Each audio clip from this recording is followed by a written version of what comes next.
Në atë çast ndodh momenti i brishtësisë më të madhe mashkullore dhe jo, nuk bëhet fjalë për atëherë kur ai qan gjatë një filmi, kërkon falje pas një zënke apo rrëfen frikërat e tij më të thella.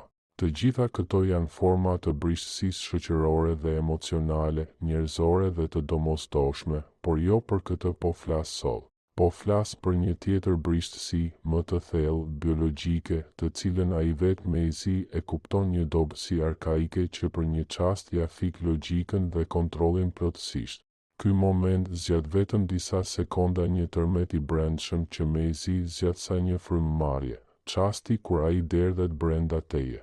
Fizikisht është vetëm një shpërthim i shkurtër kënaqësie, një refleks, një impuls ritmik, por për psikikën e tij, për nënvetdijen e tij, është shumë më tepër.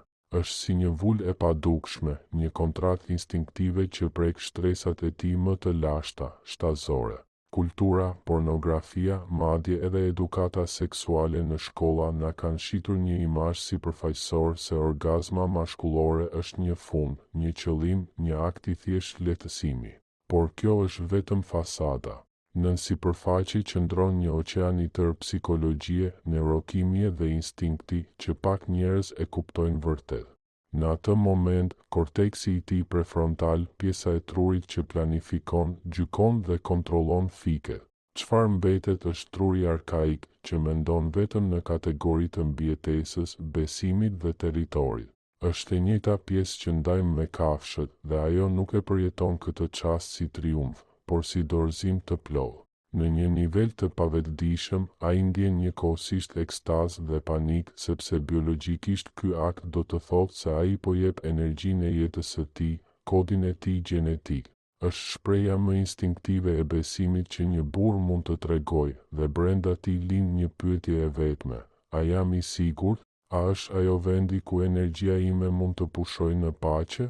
Ajo që kërkon instinkti i tij brenda teje vendoset në ato sekonda. Jo gjatë bisedës, jo gjatë përkëdheljeve, jo në lojën romantike, por pikërisht në atë çast kur ai është plotësisht i pambrojtur. Reagimi kimik në trurin e tij, ndërveprimi mes oksitocinës, vazopresinës, prolaktinës dhe reagimit të amigdales është aq i fuqishëm sa mund të krijojë ose lidhjen më të thellë të jetës së tij ose një ndjenjë të pashpjegueshme refuzimi. Dhe ky proces i pavetëdijshëm zgjat më pak se 5 sekonda. Ne jetojmë në një kohë kur jemi të lidhur vazhdimisht përmes ekraneve, por të huaj në shpirt. Seksi është bërë diçka e shpejtë, e konsumueshme, një shkëmbim pa thellësi.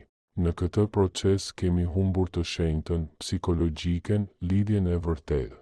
Rezultati janë marrëdhënie pa rënje, njerëz që përdorin njëri tjetrin vetëm për të zbutur vetmin apo dhimbjen e egos, dhe në fund mbetet vetëm boshllëku.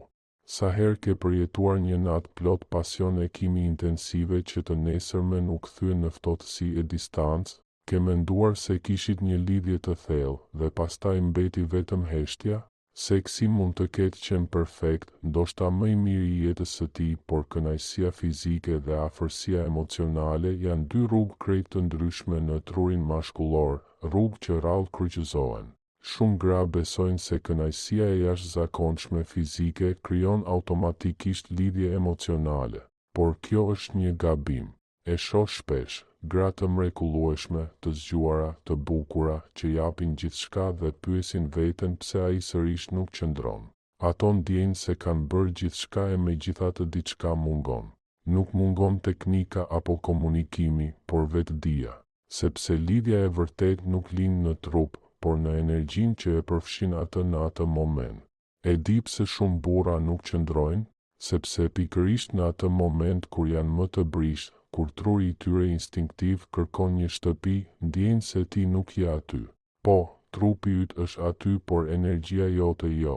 Mendimet e tua ndoshta janë diku tjetër, po vlerëson situatën, pret një faleminderit, mendon për blerjet apo më keq je në një gjendje mendore pushtimi. E arrita, tani është i imi.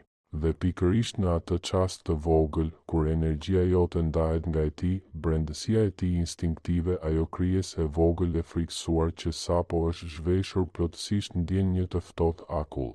Ai ndjen refuzim, boshësi, rrezik.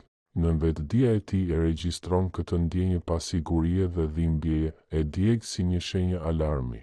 Të nesërmen, korteksi i tij prefrontal është sërish aktiv, ajo pjesë racionale që mendon dhe planifikon. Dhe e vetmja gjë që i kujtohet nga ajo përvojë nuk është kënaqësia, por ndjenja e rrezikut. Ai ndjen turbull, diçka nuk është në rregull, duhet të largohem. Pastaj të thotë se nuk është gati për një lidhje, se je e mrekullueshme, por atij i duhet hapësirë. Dhe ti mbetesh e hutuar, por nuk është faji yt. Askush nuk na e ka mësuar këtë. Na kanë mësuar anatominë, edukimin seksual, sëmundjet, pëlqimin, por askush nuk na ka shpjeguar psikologjinë e këtij çasti të shenjtë. Askush nuk na ka thënë se orgazma mashkullore është një portë që hapet gjerë për disa sekonda. Dhe ajo që je në ato sekonda, jo ajo që bën, por ajo që je vendos gjithçka. Kjo është e rëndësishme, sepse jetojmë në një brez burrash të blinduar emocionalisht. Shumë prej tyre kanë frikë nga afërsia e vërtetë, sepse në vetdia e tyre e lidh brishtësinë më të thellë atë moment dorëzimi me refuzimin dhe ftohtësinë. Dhe kjo lidhet edhe me ty, sepse ti nëse je këtu, po e lexon ose po e dëgjon këtë tekst, ndoshta kërkon diçka më të thellë. Nuk do ta kesh dik, por kërkon lidhje. Do dashuri që shkon përtej lëkurës.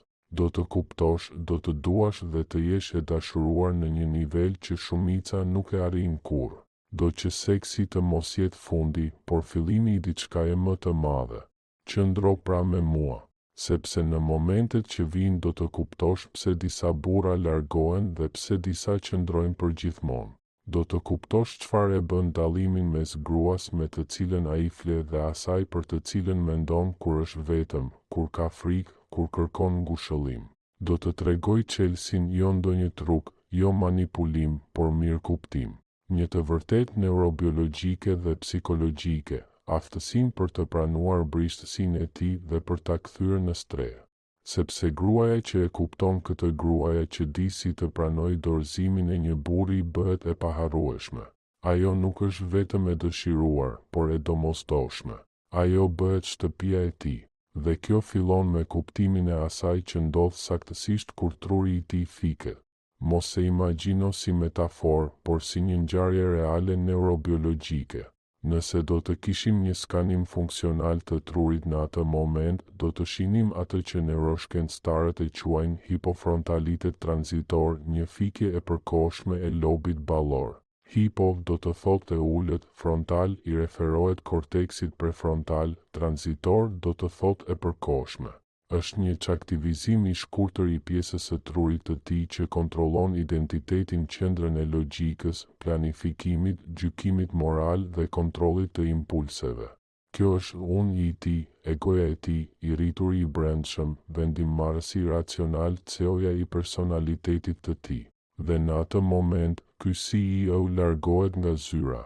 Dritat fiken. Salla e fronit të logjikës së tij mbetet në errësirë.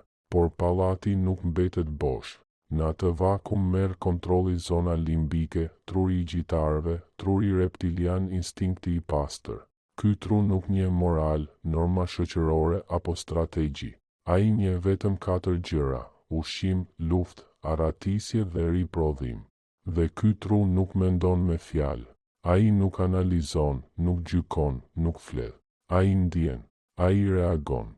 Haro karikaturën hollywoodiane të burrit që mendon për futboll gjatë seksit, ai është korteksi prefrontal që ende përpiqet të mbajë kontrollin. Por sapo ai fiket, nuk ka më mendime, nuk ka më gjuhë, nuk ka më logjik, ka vetëm ndjesi të pastër.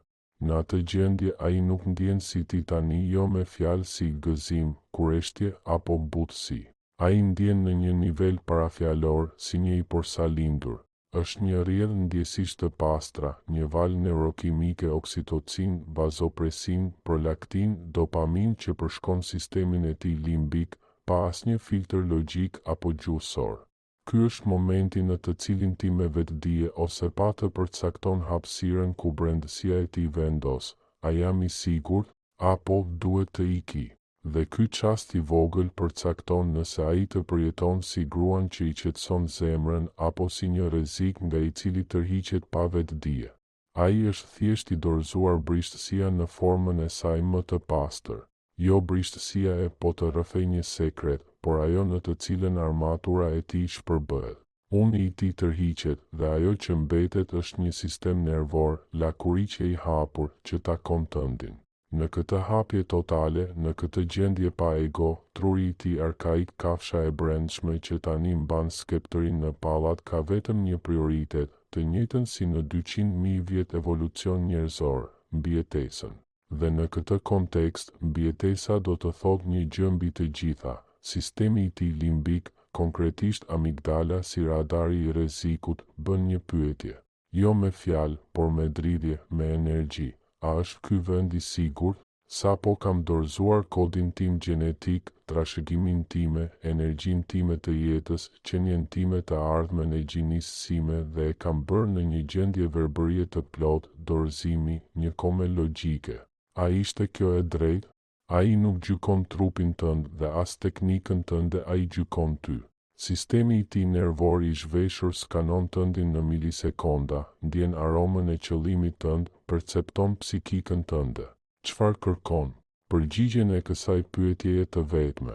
Në gjendjen e tij primitive nuk ka nuanca. Truri reptilian është binar mik apo armik, jetë apo vdekje.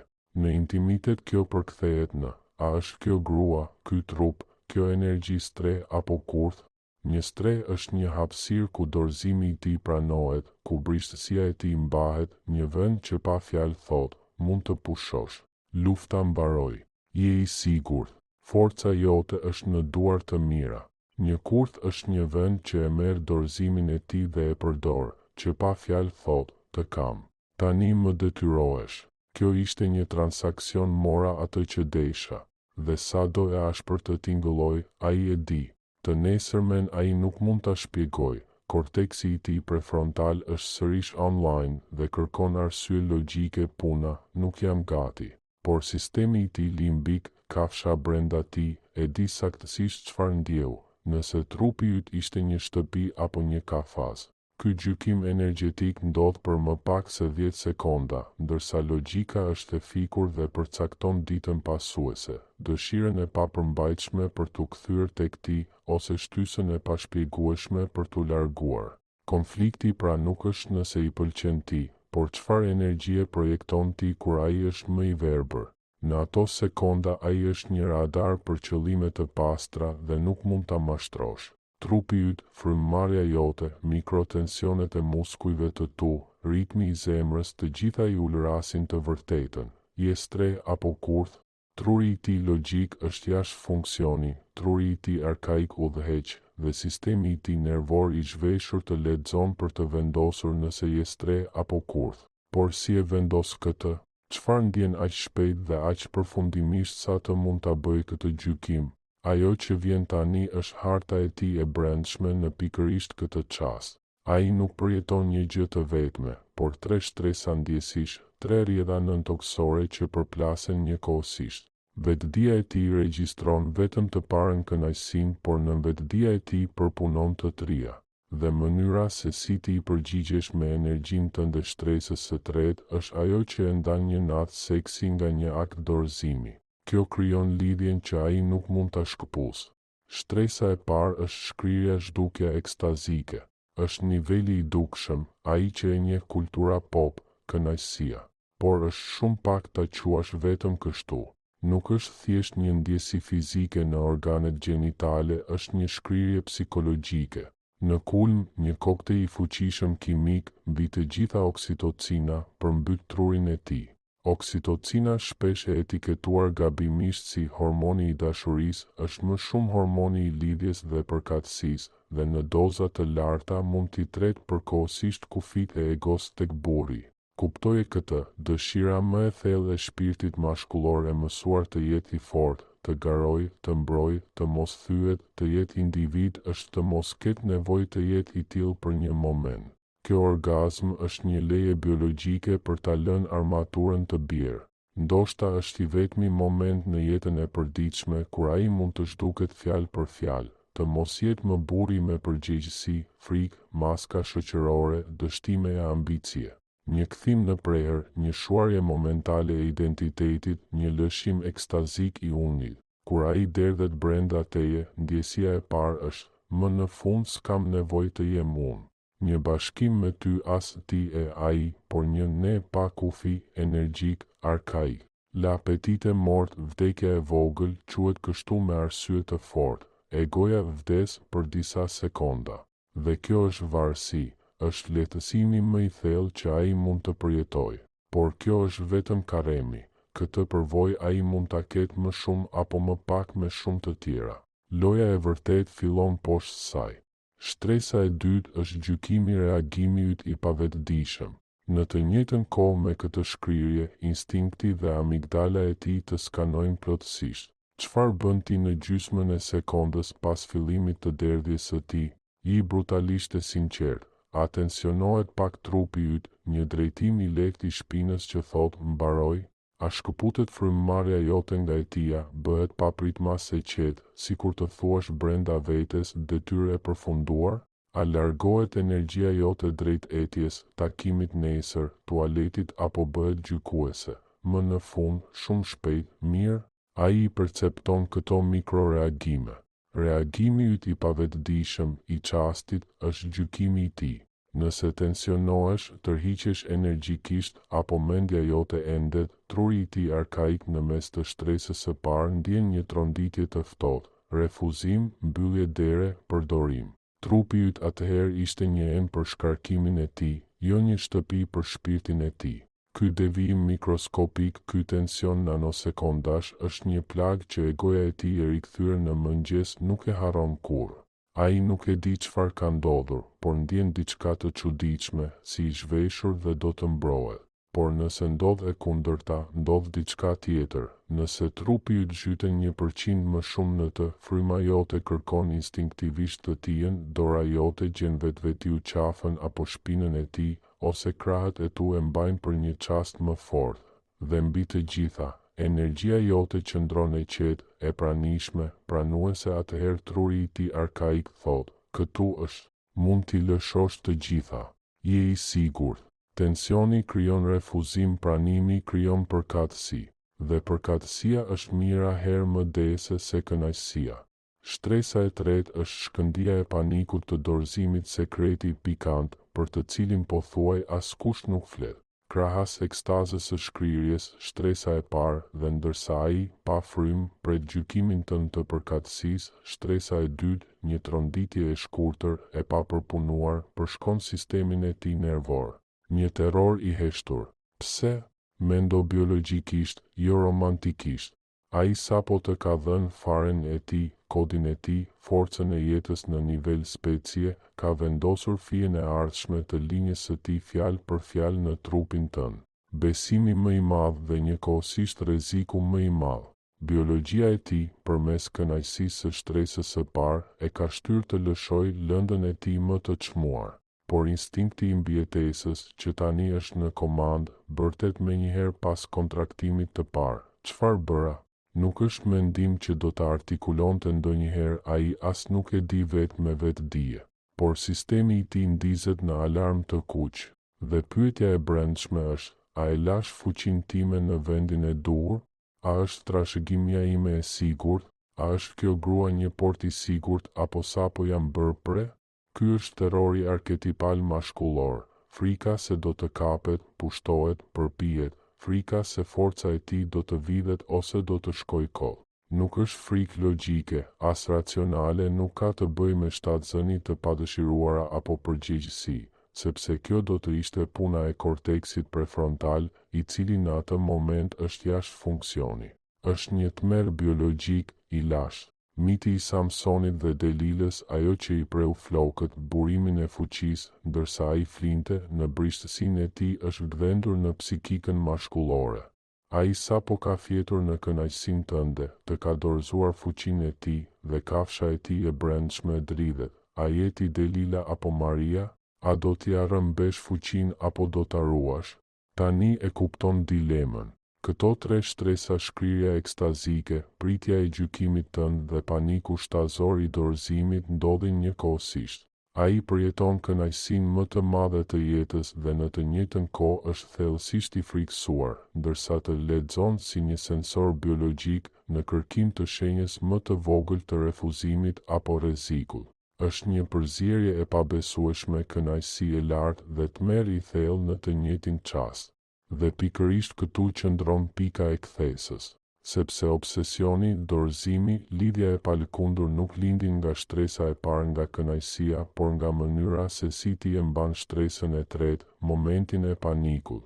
Në mes të këtij stuje të përsosur, të kësaj përplasjeje midis ekstazës, frikës dhe perceptimit, ti e përmbys lojën. Nuk je më e dashura, por bëhesh fati. Ne kemi besuar për kohë të gjatë se magjepsia mashkullore, varësia apo dëshira lindin para kulmit përmes lojës, joshjes, fjalëve, tensionit. Se orgazma është shpërblimi, qëllimi që ai fiton. Por kjo ishte një keqkuptim. E gjithë kjo flirtimi, para përgatitja, pasioni është vetëm paketim. Lidhja e vërtet lind pas saj.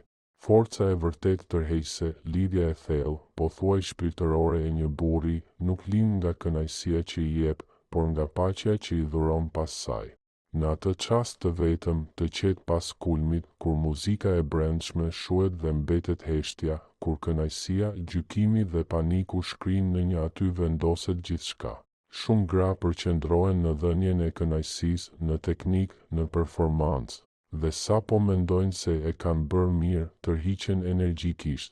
Kështu, pa e ditur, e konfirmojnë frikën, e konfirmojnë shtresën e tretë.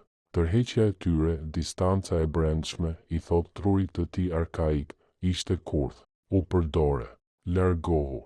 Dhe të nesërmen ai duket i ftohtë, i largët, ndoshta zhduket krejt ghosting. Por çfarë ndodh nëse bën të kundërtën? Nëse në atë moment kur armatura e tij thyet, egoja e tij vdes, truri i tij logjik është i fikur dhe kafsha e tij e brendshme dridhet e pyet, a e lash fuqinë time në vendin e duhur? Ti thjesht qëndron? Nëse energjia jote, trupi yt, prania jote në atë çast përgjigjen me një po të heshtur? Nëse energjia jote pas aktit është vetëm pranueshmëri e pastër e qetë, pa gjykim, pa pritshmëri, thjesht e pranishme, atëherë ti bëhesh për të një vend i shenjtë. Në atë moment, kur prania jote e qetëson frikën e tij arkaike, ti e ke riprogramuar sistemin e tij. Ke bërë diçka që pothuaj asnjë grua nuk e bën. E ke prekur dhe qetësuar përtej egos, përtej kënaqësisë, në nivelin më të thellë shtazor. Pa fjalë, me dridhjen e pranisë tënde i thua, dorëzimi yt është i sigurt këtu. Mund të lëshosh gjithçka. Nuk do të lëndoj. Forca jote është e mbrojtur tek unë. Kjo ndjenjë qetësia pas zhveshjes totale, siguria pas dorëzimit të plot është përvoja më varësuese që një burr mund të ketë. Më e fortë se seksi, më e fuqishme se adrenalina e suksesit, se vala e dopaminës nga miratimi shoqëror, sepse shëron plagën e tij më të thellë, frikën se brishtësia e tij do të përdoret kundër tij. Kur një burr e përjeton këtë me ty, në trurin e tij krijohet një spirancë neurokimike. Oksitocina, hormoni i lidhjes dhe vazopresina, mbrojtësi i territorit të përbashkët bashkohen, por këtë herë jo me kortizolin, hormonin e stresit, por me endorfinat, me qetësinë, besimin dhe sigurinë. Dhe ajo që ndjen më pas nuk është më kënaqësi, është paqe. Dhe në atë paqe ai do të dojë të kthehet sërish e sërish. Nga ai moment truri i tij të ka klasifikuar. Ti nuk je më thjesht një grua tërheqëse, një aventurë intriguese, ti je bërë një vend i sigurt. Ti je shtëpia. Dhe prej asaj kohe, ai nuk do të dëshirojë më vetëm të flejë me ty, por të kthehet tek ti. Jo nga epshi, por nga dëshira për qetësi. Ky është kulmi i vërtet, jo orgazma e tij, por momenti kur impulsi i tij i panikut të brendshëm takohet me qetësinë tënde të brendshme. Nga ajo prekje lind dorëzimi. Si të bëhesh pra kjo stre? Si mund të qetësohet praktikisht ky moment arkaik, paniku i shtresës së tretë? Jo me fjalë. Haro fjalit, haro shpjegimet, qendra e tij e gjuhës në atë moment është e fikur. Të dua në atë situatë madje mund të tingëlloj si kërkesë, si kurth emocional. Dhe për dashurinë e Zotit mos bëj kur pyetjen më shkatëruese që mund të bëhet pas seksit, të pëlqeu? Në çastin kur e bën këtë pyetje, kryen 3 gabime fatale. Së pari, e shkëput nga gjendja e tij limbike nga shkrirja dhe e detyron trurin e tij logjik të ndizet menjëherë. Kështu e thyen magjin. Së dyti, zbulon pasigurinë tënde, kërkon vërtetim dhe papritur ai duhet të të ngushëllojë ty, të të qetësojë në vend që të mbahet vetë. Roli përmbyset. Dhe së treti, i sinjalizon instinktit të tij se gjithçka ishte një transaksion, një kurth. Një streh nuk flet, nuk kërkon, nuk gjykon. Ajo thjesht është. Kjo nuk është teknik, por një gjendje që mund ta quajmë prani pranueshme. Prani do të thotë se mendja jote nuk endet jo te telefoni, jo te lista e blerjeve, jo te nesërmja. Ti je plotësisht aty. Pranueshmëri do të thotë se energjia jote as nuk jep, as nuk kërkon, as nuk gjykon, ajo pranon. E hapur si një portë që pret një anije pas stuhisë. Porti nuk i shkon anijes përpara, ai thjesht ofron ujërat e tij të qeta, sigurinë e tij, molot e tij të qëndrueshme. Kjo gjendje e pranisë pranueshme, mënyra e strehës, qëndron mbi 3 shtylla të thjeshta, aq të thjeshta sa shpesh anashkalohen, edhe pse janë çelësi neurobiologjik për të qetësuar panikun e tij, shtresa e tretë, dhe për të vullosur lidhjen e 2 shtresave të para. Gjithçka ndodh në 10 sekondat vendimtare pas kulmit, jo 10 minuta më vonë, por 10 sekonda. Shtylla 1, sinkronizimi i frymëmarrjes.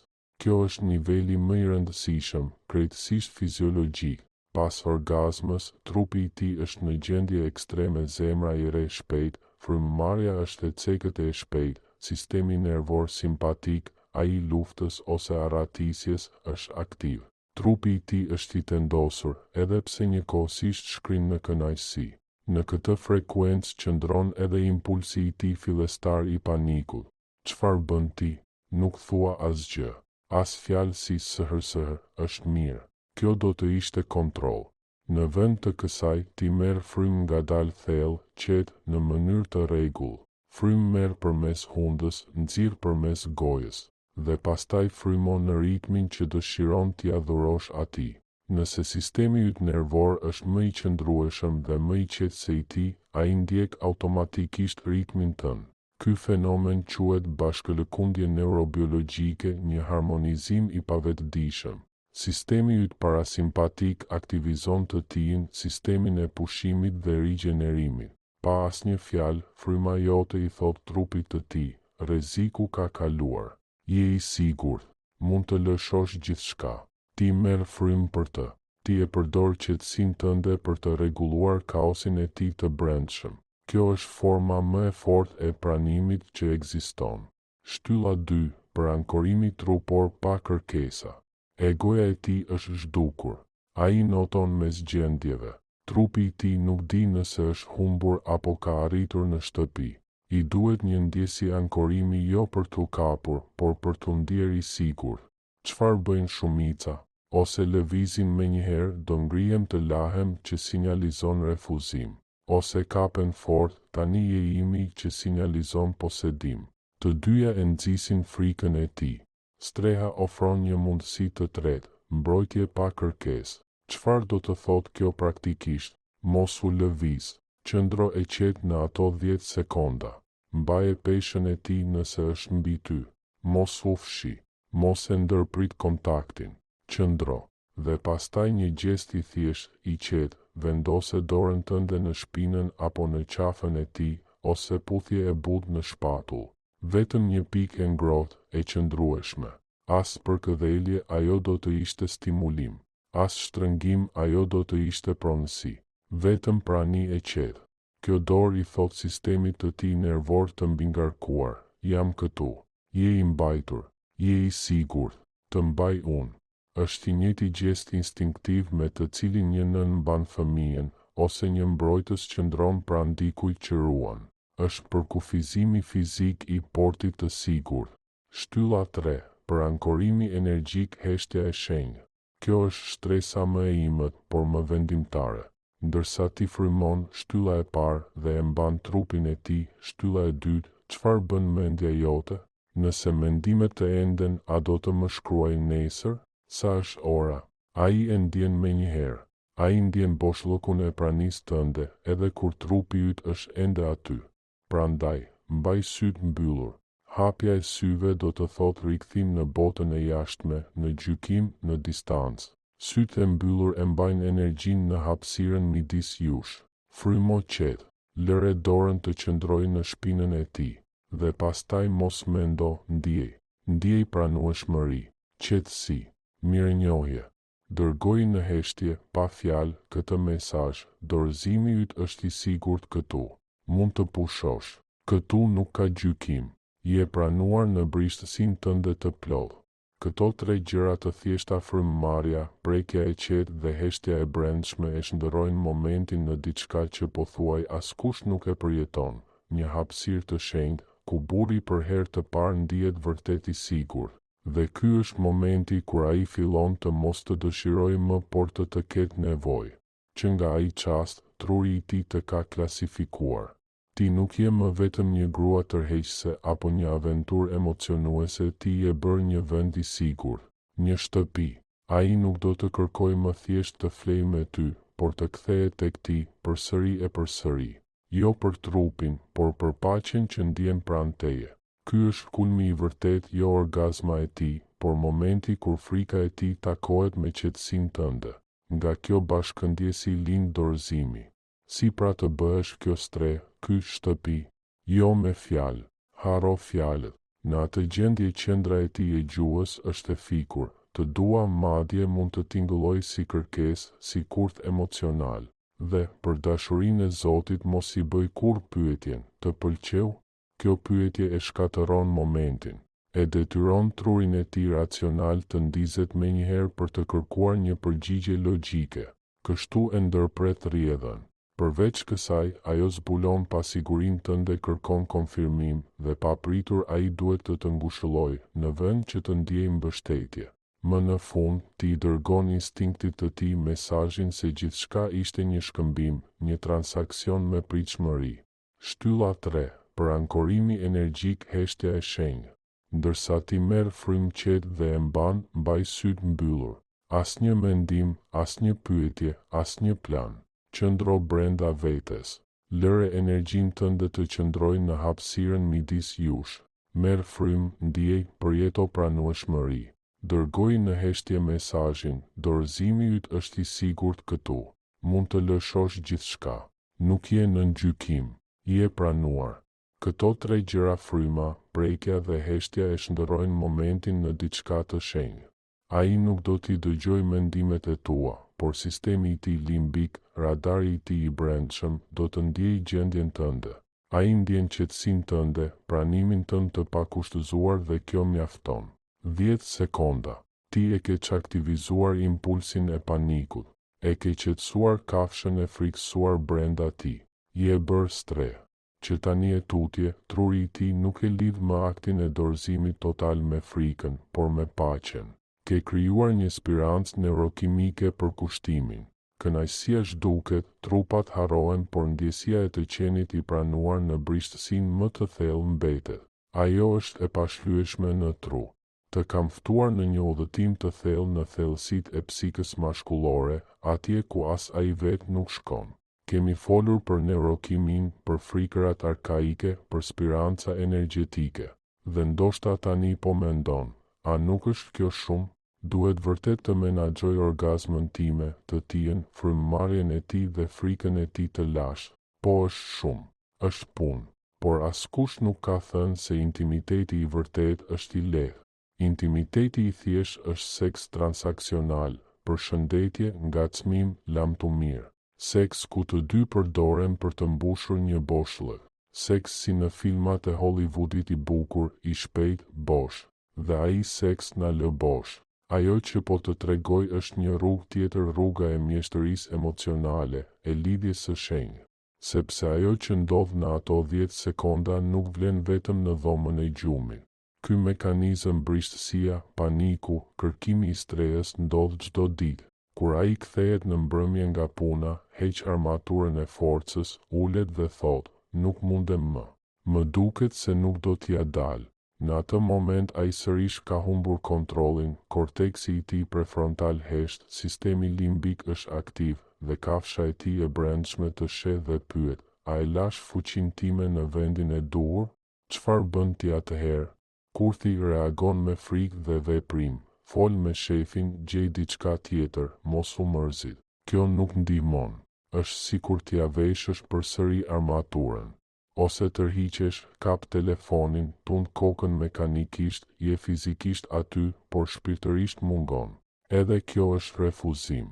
Dhe ai tërhiqet në punë, në heshtje ose drejt dikujt që është porti i sigurt. Streha reagon ndryshe.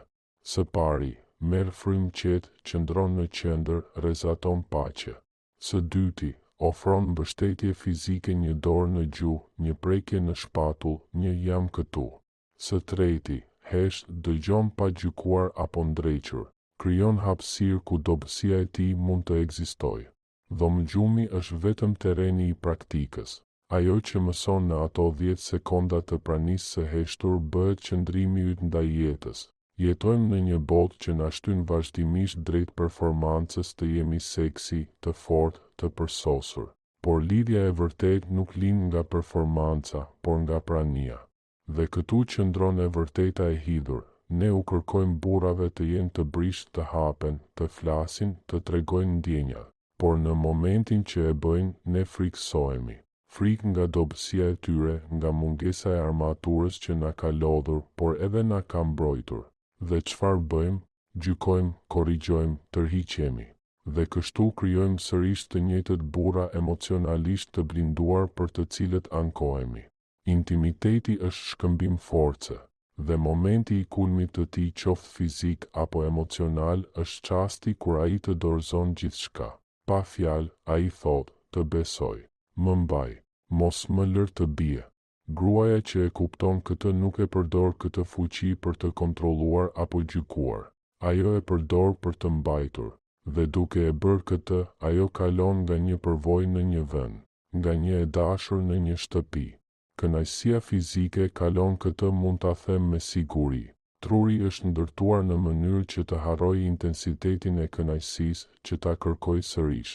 Teknikat seksuale zbehen, bukuria venitet, trupat ndryshojnë. Por një gjë mbetet, ndjesia e të qenit i pranuar pa kushte në një moment brishtësie të plotë. Ndjesia e të qenit në mes të stuisë së brendshme, në humnerën e frikës dhe që dikush, me qetësinë e tij, të ka nxjerrë prej saj. Kjo ndjesi, e dashur, është e pashlyeshme. Tani e di dhe nuk mund të mos e dish më. Të kam dhënë një hartë që çon në territorin e tij më të fshehtë e më të ndjeshëm. Të kam treguar udhëzimet e funksionimit të sistemit të tij limbik, ku dhe pse formohet lidhja dhe ku e pse ndizet instinkti i arratisjes. Dhe ky dijetim është fuqi, por fuqia nuk është dhuratë, është përgjegjësi. Prandaj pyet veten, çfarë do të bësh tani me këtë fuqi? Ka dy rrugë që çojnë në drejtime të kundërta. E para është rruga e lehtë, rruga e egos, e kurthit. Mund ta përdorësh këtë dije për ta manipuluar sistemin e tij, për ta bërë të varur, për ta lidhur me veten. Mund të bëhesh Delila moderne, mjeshtre joshjeje që di saktësisht cilët butona të shtyp që ai të kthehet sërish e sërish. Dhe po, ai do të kthehet si i varur pas drogës, por nuk do të kthehet si burr i lirë, por si i burgosur. Dhe ti do të ndihesh e fuqishme, por bosh, sepse një kurth është gjithmonë edhe një kafaz për të dy. Në fund, si gjuetari, ashtu edhe preja mbeten të burgosur. Ky është rrugëtimi që na e shet kultura toksike e fuqizimit të rrem. I e fortë, kontrollo, bëje të varur. Rruga e dytë është e vështira, rruga e shpirtit, rruga e strehës. Këtu kupton se kjo dije nuk të jep fuqi mbi të, por fuqi për të ndërtuar lidhje. Është rruga e pjekurisë, e ndërgjegjes, e mjeshtërisë shpirtërore. Dhe kërkon gjën më të vështirë, që në momentin kur ai është më i brisht, të jesh gati të jesh edhe ti e brisht. Për të qetësuar stuhinë e tij të brendshme, duhet të kesh qetësuar tënden. Për të shuar etjen e tij për siguri, duhet të kesh përballuar mungesën tënde të vetvlerësimit. Të gjeshëkërët është e lehtë, vepron nga plaga jote, nga mungesa, nga thirrja, mbush më boshllëkun. Të jesh stre është akt mjeshtërie shpirtërore, kërkon plotësi. Kërkon të jesh porti përpara se anija të mbërri. Të jesh qetësia ndërsa dallgët godasin. Të mbash hapësirën pa pritur asgjë. Të heshtësh egon tënde atëzë që pyet, a do të më doj nesër? A e bëra mirë? Që të mund të mbash të tijen që sapo është thyrë. Kjo është puna e vërtetë. Jo frymëmarrja, jo dora mbi shpinën e tij, ato janë vetëm teknika. Puna e vërtetë është të shërosh veten aq thellë sa të bëhesh prani e qetë dhe e qëndrueshme. Që të qetësosh frikën tënde, nevojën për kontroll, plagët e tua të vjetra. Sepse ndoshta problemi i vërtet nuk është që burrat janë të mbyllur, ndoshta problemi është që ne, gratë, shpesh nuk dim si të mbajmë vërtet brishtësinë. Ne u kërkojmë atyre të jenë të hapur, të ndjejnë, të tregojnë ndjenjat dhe kur e bëjnë, ne trembemi.